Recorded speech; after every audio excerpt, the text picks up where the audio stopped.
चलिए दोस्तों, फटाफट बात कर लेते हैं स्मृति सिन्हा जी के एक नया फिल्म के बारे में, जो कि काफ़ी अच्छा बवाल फिल्म है। कहानी बहुत जानदार है इस फिल्म का नाम है माँ की ममता, जो कि एक परिवार की कहानी है इस फिल्म में। तो आज हम इसी फिल्म के बारे में आप लोगों से बात करने वाले हैं इस वीडियो में। तो वीडियो को लास्ट तक देखते रहें।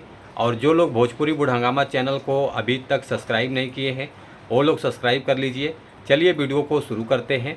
आज हम जिस फिल्म के बारे में आप लोगों से बात कर रहे हैं, फाइनली ये फिल्म रिलीज हो चुका है।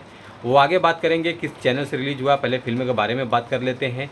फिल्म का नाम है माँ की ममता, जो कि इस फिल्म में काम किया है स्मृति सिन्हा जी हैं, अंशुमन सिंह जी राजपूत जी हैं, सोनिया मिश्रा जी हैं, और निशा सिंह जी हैं, स्वीटी सिंह राजपूत जी हैं, अयाज खान जी हैं।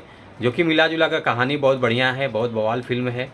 और इस फिल्म में कहानी कुछ पारिवारिक फिल्म के बारे में दर्शाया गया है।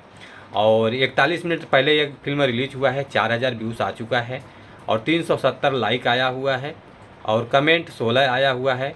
ये फिल्म आप लोगों को देखने को मिलेगा भोजपुरी सिनेमा टीवी चैनल से, जो कि काफ़ी अच्छा चैनल है। तो आप लोग चैनल को सपोर्ट कीजिए, प्यार दुलार आशीर्वाद दीजिए।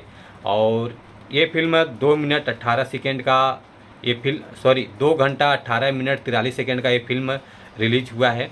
काफ़ी बवाल फिल्म है, तो आप लोग इस फिल्म को देखिए और सपोर्ट कीजिए। ये फिल्म पहले पार्ट वाइज रिलीज हुआ था, आज ये फिल्म फुल मूवीज लॉन्च हो चुका है। तो आप लोग ज़रूर देखिए इस फिल्म को।